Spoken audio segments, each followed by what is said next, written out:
여러분 일주일 동안 평안하셨죠? 네. 오늘은 시대소망제 76장 우리 유다에 대해서 함께 말씀 나누겠습니다. 우리 시대소망에 있는 말씀들을 잘 요약하고 또 이해하기 쉽게 이렇게 좀 나누어 놓았다고 생각하시고 우리 함께 말씀 나누겠습니다. 우리 본문의 말씀은 마태복음 27장 1절부터 5절까지 있는 말씀을 우리 함께 읽겠습니다. 그냥 눈으로만 읽겠습니다. 새벽에 모든 대제사장과 백성의 장로들이 예수를 죽이려고 함께 의논하고 결박하여 끌고 가서 총독 빌라도에게 넘겨주니라. 때에 예수를 판 유다가 그의 정죄됨을 보고 스스로 뉘우쳐 그 은 30을 대제사장들과 장로들에게 도로 갖다 주며 가로되 내가 무죄한 피를 팔고 죄를 범하였도다 하니 저희가 가로되 그것이 우리에게 무슨 상관이 있느냐 내가 당하라 하거늘 유다가 은을 성소에 던져놓고 물러가서 스스로 목매어 죽은지라. 네, 오늘 본문의 말씀이고요. 유다는 참 불행한 사람입니다. 예수님의 제자라는 명예를 얻었었지만 그 종말은 참 비극적이었죠.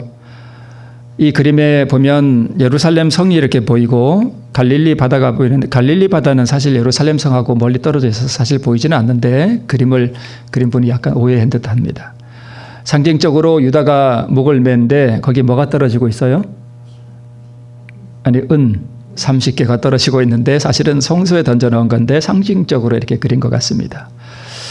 조금 무서운 그림이기도 한데 여러분 어쩌면 참 명예로운 직분을 얻었었지만 사람이 이렇게 될 수도 있구나 하는 하나의 모본을 샘플을 우리가 보면서 우리의 신앙이 어떻게 해야 되는가에 대한 그런 조명을 우리가 좀 받을 수 있다고 생각이 됩니다. 유다가 예수님과 함께 다니면서 그가 보고 깨달은 것이 무엇이냐 하는 것을 우리 시대소망에 있는 대로 제가 요약해서 이렇게 좀 한번 보겠습니다.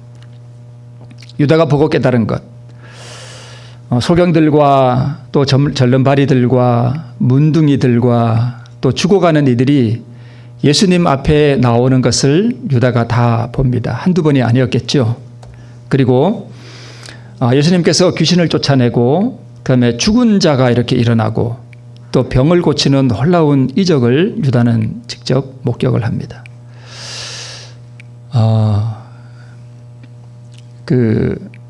여러분 죽은 사람을 보신 적이 있지요? 한 번쯤 다 보셨을 겁니다. 저는 이렇게 목을 매서 이렇게 돌아가신 분을 직접 봤는데 온 몸이 그 보라색 있죠. 완전히 보라색이에요. 그런 분도 제가 이렇게 봤는데 만약 여러분 그런 분이 그렇게 자살을 해서 누워 있는데 누가 그분을 이렇게 생명을 주어서 이렇게 일으키는 장면을 본다면 우리는 정말 대단히 놀랄 거예요. 그죠? 그런 놀라운 이적들, 심지어는 귀신을 쫓아내고 하는 그러한 일들, 죽을 병이 걸린 사람들이 예수님께서 직접 이렇게 고쳐주시는 것을 유다는 봤습니다. 그리고 그리스도의 능력의 증거를 몸소 체험해 봤습니다. 신이 이 땅에 오셔서 인간으로서 사람들에게 봉사하는 그 자비로운 모습, 그 다음에 그분의 그 안에 있는 남을 위해 봉사할 때 사용한 그 신성의 능력, 이런 것들을 직접 체험해 봤습니다. 사실 예수님께서 행하신 그 모든 능력들은 자기 안에 있는 신성의 능력이라기보다는 아버지 하나님께로부터 받은 능력이에요. 그렇게 우리가 보는 것이 더 정확합니다. 그 다음에 예수님의 가르침이 가장 위대하다는 사실을 깨달았다라고 되어 있습니다. 랍비들이나 바리새인들이나 장로들이나 이 세상의 어떠한 교훈이나 어떠한 가르침보다도 예수님께서 가르치신 그 교훈이 가장 위대하다는 것을 유다는 알았습니다. 그것이 진리라는 것도 알았어요. 그 다음에 이러한 모든 것들을 보면서 유다가 바라고 소망했던 것이 있습니다. 유다는 예수님을 사랑하지 않았던 것 같죠. 그의 삶을 보고 또 그의 마지막 종말을 보면 그렇지 않았다라고 우리가 생각하기 쉬운데 사실 유다는 예수님을 사랑했습니다.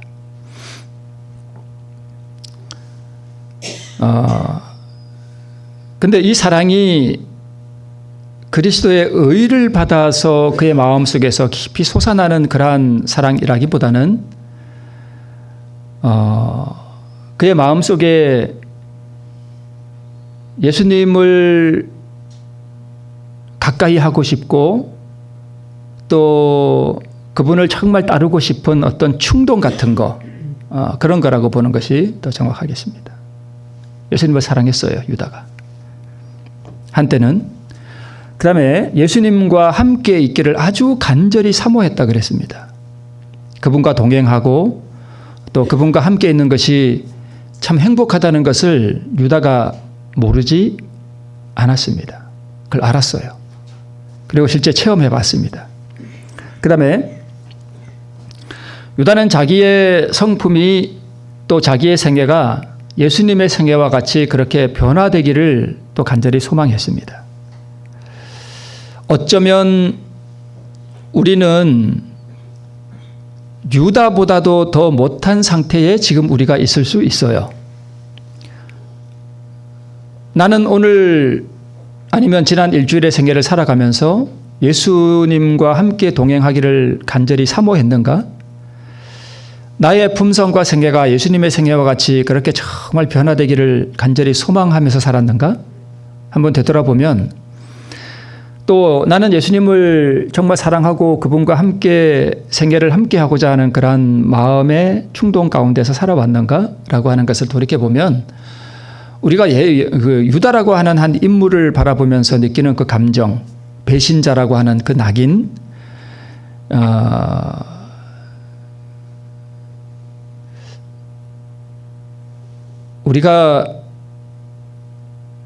내가 과연 유다만큼 제자로서 살아가는가 하는 것을 돌이켜 볼 수 있습니다. 그 다음에 자신을 예수님과 연합시킴으로써 자신도 같은 경험을 하기를 소망했다 이렇게 되어 있습니다. 그러니까 유다는 자신을 예수님과 하나로 이렇게 연합해서 그분과 함께 사역하고 함께 활동하고 하는 그러한 경험들을 하기를 간절히 소망은 했습니다. 그러면 유다가 예수님께 받은 게 있어요. 보고 깨달은 것, 그 다음에 유다가 소망한 것, 그 다음에 세 번째 유다가 예수님께 뭘 받았는가. 자, 다른 제자들은 예수님께서 직접 다 제자로 부르셨지만 유다만큼은 자기가 직접 제자가 되겠다고 쫓아왔었죠. 그런데 유다는 예수님을 거절하지 않았습니다. 우리 잘 아는 대로 12제자 중에 한 자리를 유다는 받았습니다. 그래서 제자라고 하는 이 한 자리를 유다는 예수님께 받았습니다. 또 뭘 받았는가 하면 유다는 예수님께로부터 전도 사업의 한 분야를 하도록 위임을 받았다라고 되어 있습니다. 그러니까 유다는 예수님과 함께 3년 반 동안 쫓아다니고 생애하면서 무슨 사업을 했는가 하면 전도 사업을 했습니다. 우리는 혹시 지난 생애 가운데 이렇게 유다처럼 전도 사업의 한 분야를 위임받아서 그렇게 살았는가 하는 것을 돌이켜보면 또 이런 분야에 대해서도 내가 유다보다 별로 나은 게 없구나 하는 것을 우리가 좀 미루어 짐작해 볼 수 있습니다. 그 다음에 예수께로부터 병자를 고치고 귀신을 쫓아낼 수 있는 능력도 받았었습니다. 그러니까 예수님께서 12제자를 이렇게 파송하는 때가 있었죠. 그때 둘씩 짝지어 보내면서 이 제자들에게 무엇을 주셨는가 하면 병자를 고치는 능력도 주셨고요. 그 다음에 귀신을 쫓아낼 수 있는 능력도 다 주셨었어요. 그럼 당연히 누구도 받았었어요? 유다도 이 능력을 받았어요. 그래서 유다는 한때 누구랑 같이 갔는지는 모르겠지만 한 제자와 동행해서 고을로 다니면서 뭐도 쫓아냈는가 하면 귀신도 쫓아냈습니다. 그러니까 유다는 참 대단한 사람이에요. 그죠? 그 다음에 병자도 고쳤음이 분명합니다. 이 모든 제자들이 그러니까 6팀으로 나누어서 선교 활동을 나가서 이런 활동들을 하고 예수님께 와서 보고회를 했죠. 그래서 보고회를 할 때 제자들이 한결같이 한 말이 뭐냐면 귀신들도 뭐하더이다? 쫓겨가더이다. 이런 보고를 한 적이 있습니다. 그러니까 당연히 유다도 귀신을 쫓아낸 적이 있습니다. 그 다음에 유다는 예수님께, 요거는 시대소망에 나오지 않습니다만 제가 하나 넣어놨습니다. 뭘 받았는가 하면 회개할 수 있는 여러 번의 기회를 예수님께로부터 유다는 받았었습니다. 그러니까 은혜의 기회를 받은 것이죠. 그런 기회를 받았었습니다. 이 모든 것들을 우리가 보면서 우리는 과연 무엇을 깨닫는가? 자, 교회의 직분을 행사하는 봉사가 사람을 뭐하지 못한다? 변화시키지 못한다는 것입니다. 제가 어떤 그런 피드백을 받은 적이 있는데요. 어떤 분이 이제 이 믿음으로 말미암는 의의 기별을 이렇게 전달받아서 듣고 한 말이, 돌아온 말이 뭐냐 하면, 내가 이렇게 교회에 잘 다니고 교회에 한 직분을 행하고 이렇게 교회 활동을 열심히 하고 그러는데 그러면 됐지, 뭐가 더 필요하냐라고 하는 그런 말을 했다고 해요. 여러분, 우리가 교회의 직분을 행사하고 우리가 교회에서 봉사하는 것이 참으로 선하고 아름다운 일이지만 그것 자체가 사람을 변화시키지는 못합니다. 유다는 어쩌면 우리보다 더 예수님과 함께 봉사활동을 많이 했었습니다. 그리고 우리보다 더 많은 능력을 행사했었습니다. 그리고 예수님을 사랑하고 함께 하기를 바라는 소망만으로는 우리 삶이 변화되기에 부족하다는 것을 우리가 알 수 있습니다. 이것은 다른 증언의 말씀에도 나오죠. 그 다음에 병자를 고치고 귀신을 쫓아내는 능력이 우리를 변화시키지 못합니다. 뭐 어떤 분은 이렇게 귀신을 쫓아내는 그러한 일을 하기도 하는데요. 그 참 대단한 일이에요. 그게 참 좋은 일이지만, 그러나 그런 우리가 이적을 행한다고 하는 것이 우리의 삶을 변화시키지는 못한다는 것을 볼 수 있습니다. 그리고 전도 사업 자체가 우리를 변화시키지 못합니다. 그러면 전도 사업이 필요 없고 이게 전혀 우리에게 유익이 없느냐? 그렇지 않아요. 제가 이렇게 말은 써놨지만 사실은 우리가 내 사업을 뒤로 하고 전도 사업에 우리가 뛰어들 때 우리가 정말 나를 내려놓는 마음으로 그 전도 사업을 하면 그 전도 사업 자체가 우리의 성품 변화를 위해서 필요하다고 분명히 말씀하셨어요. 제가 그걸 부인하는 게 절대 아닙니다. 그러나 어떤 분이 전도 사업을 열심히 한다고 해서 그것이 꼭 그 사람을 변화시키지는 않습니다. 그러니까 양면성이 있다는 것이죠. 제가 그것을 말씀드리는 것입니다. 우리가 전도 사업에 봉사하고 그런 활동을 할 때, 진심으로 그런 활동을 할 때 그 활동이 우리를 충동하고 우리를 예수님께로 더 이끌어가고 사람들에 대한 어떤 그러한 그리스도의 사랑을 격발시키는 것을 부정할 수는 없습니다. 자, 그리고 품성과 생애가 변화되기를 바라는 소망만으로는 뭐하다? 부족하다는 것을 우리가 알 수 있습니다. 그러나 품성과 생애가 변화되기를 바라는 이 소망, 이 갈망이 하나님께서 주시는 것일 때 우리는 이것이 우리로 하여금 변화를 일으키는 동력을 일으킨다는 것을 또한 우리는 부인할 수 없고, 품성과 생애가 변화되기를 바라는 이 소망은 누가 주시는 건가 하면 성령께서 주시는 거예요. 그죠? 그러면 유다에게도 성령께서 분명히 역사하셨다는 것을 우리가 알 수 있습니다. 그 다음에 놀라운 이적을 경험하는 것이 사람을 변화시키지 못합니다. 자, 유다가 그러면 뭘 거절했느냐? 제가 시대소망에 있는 것들을 그대로 제가 요약해서 이렇게 올려놨습니다. 유다는 예수님께로부터 보고 들은 것, 깨달은 것, 그가 소망한 것, 이런 모든 것들이 다 있는데 그럼에도 불구하고 유다가 거절한 게 있습니다. 그게 뭐냐 하면 유다는 자기 자신을 예수님께 완전히 복종시키는 경지에 이르지 않았다라고 기록되어 있습니다. 그러니까 마음을 완전히 굴복시키지 않은 거죠. 그죠? 그 다음에 세속적인 야망과 돈에 대한 사랑을 뭐하지 않았다? 포기하지 않았다라고 되어 있습니다. 그러니까 유다를 결국 멸망으로 끌고 갔던 그 한 가지 죄, 그가 놓지 못한 한 가지 죄는 이기심, 돈에 대한 욕망이었습니다. 그게 결국 그를 파멸시켜 버렸습니다. 그 다음에 직분은 받아들였으나 거룩하신 분의 인격 형성에 자신을 또한 뭐 시키지 않았다고요? 복종시키지 않았대요. 제가 여기 복종, 포기, 복종 이것은 제가 그 시대의 소망에 있는 말씀을 그대로 제가 옮겨놓은 것입니다. 또 자신의 판단력과 의견을 존중하는 생각을 포기하지 않았습니다. 생각을 버리지 않았습니다. 그리고 비평하고 비난하는 성질을 길렀다라고 되어 있습니다. 자, 여기에 있는 이 시대소망에 있는 말씀들을 가만히 보면 유다는 뭘 하지 않은 것 같아요. 제가 늘 말씀드리는 거. 그죠? 그걸 안 했어요. 그러니까 자기 자신, 야망, 이기심, 내 생각, 내 감정, 비평, 비난 이런 것들을 예수님의 그 교훈 앞에 날마다 굴복을 시켜야 되는데 이걸 안 했습니다. 결국 이걸 한마디로 딱 요약하면 결국 자아굴복이에요. 유다가 거절한 것은 그거 한 가지입니다. 유다의 품성은 이렇습니다. 자기 자신의 능력을 높이 평가했고요. 동료들의 판단력과 능력을 열등하게 바라보았습니다. 그 다음에 베드로는 나머지 11 제자들의 부족한 점, 그 다음에 11 제자들의 좀 이렇게 뭔가 좀 이렇게 만족스럽지 못한 그러한 결함들 이런 것들을 보고 하나하나 다 그걸 뭐라고 표현해야 될까요?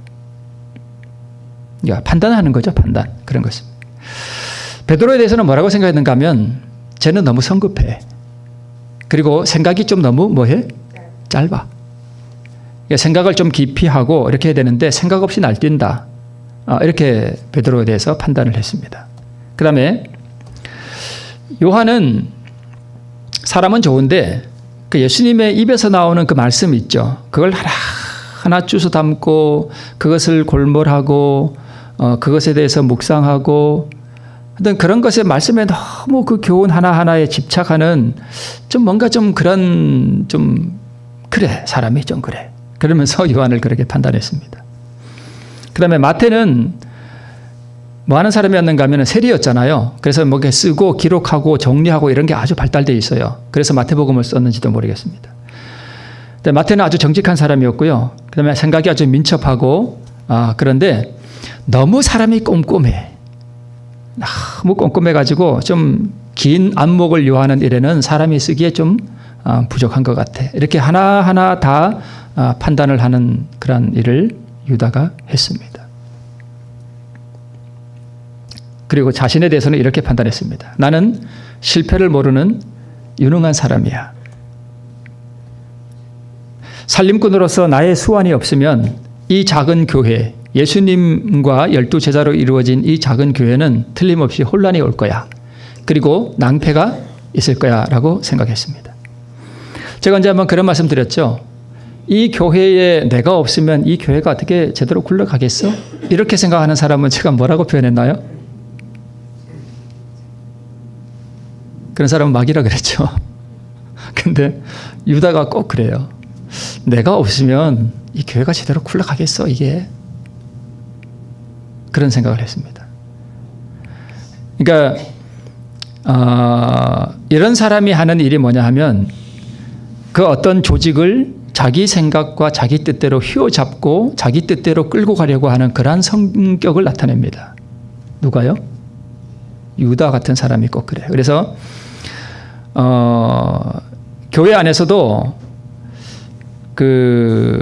이렇게 내 생각이나 내 뜻대로 교회를 휘어잡으려고 하는 사람은 다른 영이 그 안에 역사할 가능성이 상당히 많습니다. 왜냐하면 내 생각과 내 판단력이 가장 낫다라고 생각하기 때문에 그래요. 그게 마귀 생각이에요. 그래서 겸손한 사람, 겸비한 사람은 남의 능력과 남의 생각과 남의 의견을 존중해주고 하는 사람이 하나님의 영에 의해서 다스림받는 사람들입니다.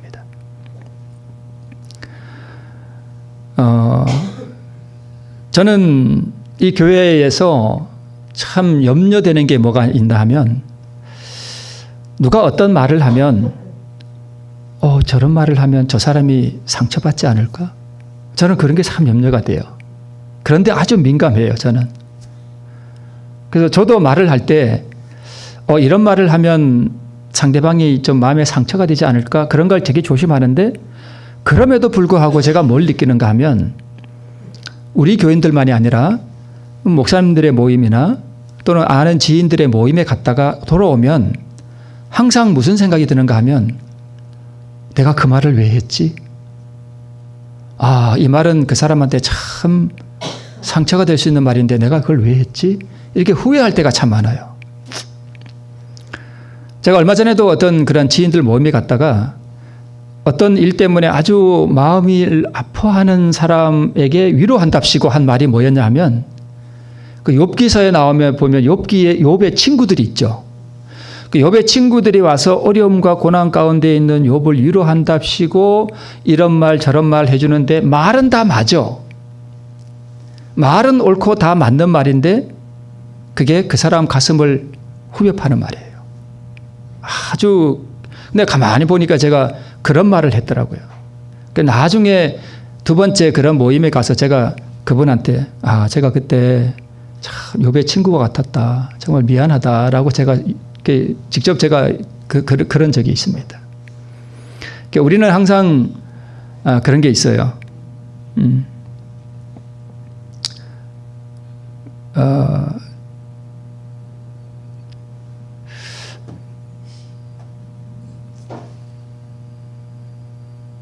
그래서 여러분 교회 안에서 조직 안에서 나를 내려놓고 남을 존중해주고 내 말을 조심하고 해도 실수를 하는데 우리는 더 조심하고 하나님 안에서 나는 감추어지고 예수님을 앞에 세우고 나는 예수님 뒤에 숨는 그런 일들이 참 우리에게 필요합니다.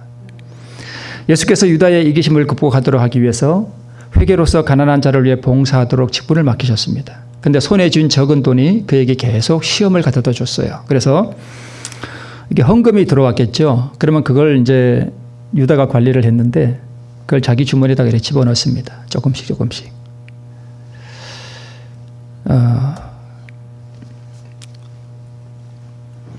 유다는 적극적인 추종을 통해서 다윗의 왕권을 회복시키기를 원했습니다. 세상의 죄를 속하기 위한 속죄 제물로서 구주의 사명과는 다른 것이었죠. 그래서 자신의 욕망과 예수님의 행동이 이해 충돌을 일으켰는데 오병이어의 이적은 유다로 하여금 예수님을 왕위에 앉히고자 하는 결정적 행동을 하도록 그렇게 충동했습니다. 이게 오병이어의 이적을 일으키는 이런 분이라면 유대인의 왕이 되면 유대 나라는 이제 다 끝났다. 그런 생각을 했겠죠.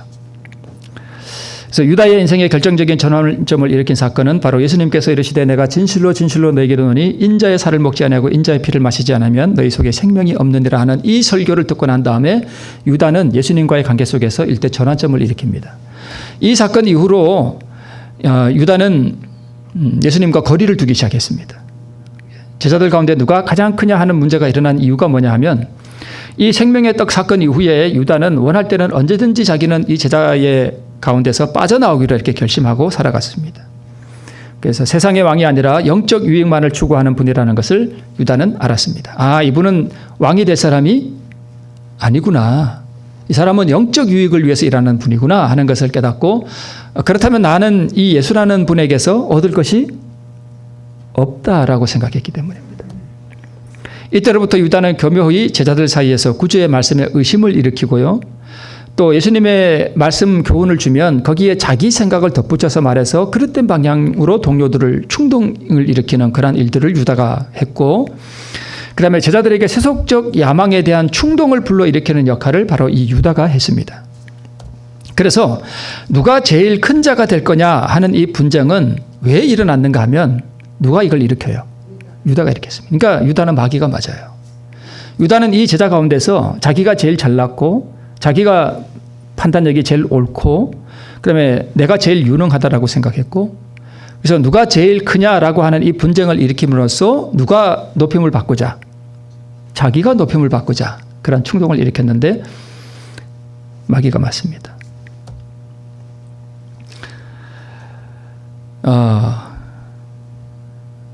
예수님을 팔아서 유다가 얻고자 했던 거, 예수님께로부터 유다는 자기가 상처를 받았다고 생각했습니다. 그래서 이제 나한테 함부로 하지 마, 이렇게 하기 위해서 예수님을 팔았다 그랬습니다. 그리고 내가 팔아도 예수님은 항상 모든 위험으로부터 벗어났으니까 이번에도 붙잡히지는 않을 거야 라고 생각했습니다. 그리고 예수님이 붙잡히면 예수님께로부터 봉사를 받은 그 사람들이 그 은혜에 대한 보답으로 예수님을 오히려 뭘로 세울 거다? 왕으로 추대할 거야 라고 자기 나름대로 다 계산을 했습니다. 그래서 그럼 누가 이 일을 일으켰느냐? 유다가 일으키려 했다. 그래서 유다는 예수님을 왕으로 추대한 1등 공신이 될 거야 라고 자기 나름대로 그러니까 유다는 머리가 좋아요. 압살롬이 결국 죽음을 당한 이유는 자기의 아름다움 때문이었죠. 그죠? 자기 꾀에 자기가 넘어간 거예요, 유다는. 그러나 유다는 자신의 행위가 그리스도를 죽음에 내어주고 있다는 것을 몰랐습니다. 그래서 이 절망 가운데, 이것은 영화의 한 장면 같은데요. 그는 무죄합니다. 오카야바여, 그를 살려주소라고 돈을 갖다가 던집니다. 내가 무죄한 피를 팔고 죄를 범하였도다라고 고백하면서 돈을 던져버립니다. 성소에. 그러자 그것이 우리에게 무슨 상관이 있느냐? 네가 당하라. 그러니까 마귀는 우리를 잘 이용하고요, 결정적인 순간에는 우리를 죽여버립니다. 마귀를 따라가시면 그 결과는 항상 그래요. 유다는 그 모든 장면을 보고 예수님의 발 앞에 엎드려서 당신은 하나님의 아들입니다 라고 고백합니다. 당신은 진실로 하나님의 아들입니다. 이제 예수님 당신을 구원하십시오. 당신은 능력이 있지 않습니까? 이제 이 포박을 풀고 도망가십시오 라고 유다가 간청을 해요. 그 앞에 무릎을 꿇고 엎드려서. 근데 이것은 죄에 대한 깊은 슬픔에 느껴서 나온 그러한 고백이 아니라 정죄에 대한 공포심과 장차받을 심판에 대한 두려움에서 나온 고백이었습니다. 그러니까 유다는 자기의 죄로 인해서 자기가 나중에 심판받을 것을 알았어요. 참 불쌍한 인생이죠. 얼마나 두려웠겠어요. 자기 인생을 바라볼 때 참 그 깊은 절망,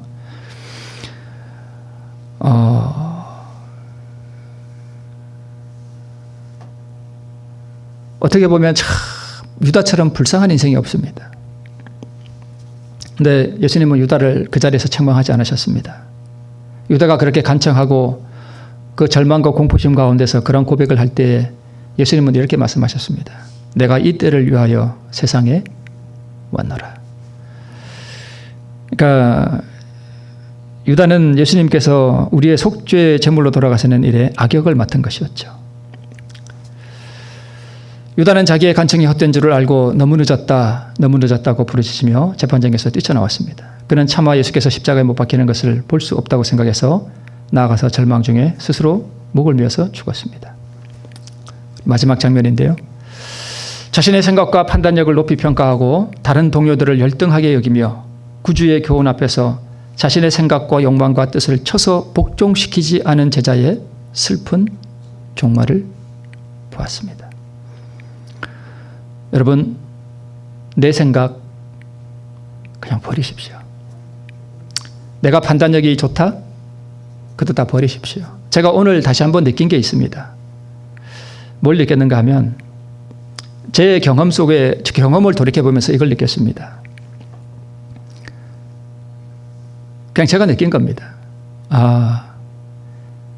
내가 아무것도 아니라고 깊이 깨달을 때, 그리고 실제로 내가 그 아래로 내려갈 때, 그게 복음의 경험이구나 하는 것을 제가 저를 돌아보면서 다시 한번 느낍니다. 그리고 제가 저희 아내한테도 그런 표현을 했습니다마는, 우리 하나님의 자비가 무한하다라는 것을 느끼는데 뭘 보고 느끼는가 하면 내 자신을 보고 느낀다, 그렇게 표현했습니다. 그게 무슨 말씀인지 아시죠? 참, 나 같은 인생, 참 죄 많은 인생. 실제로 저는 죄가 많습니다. 여러분은 모르셔서 그렇죠. 나같이 죄 많은 인생, 참 별 볼 일 없는 인생, 아무것도 아닌 인생에게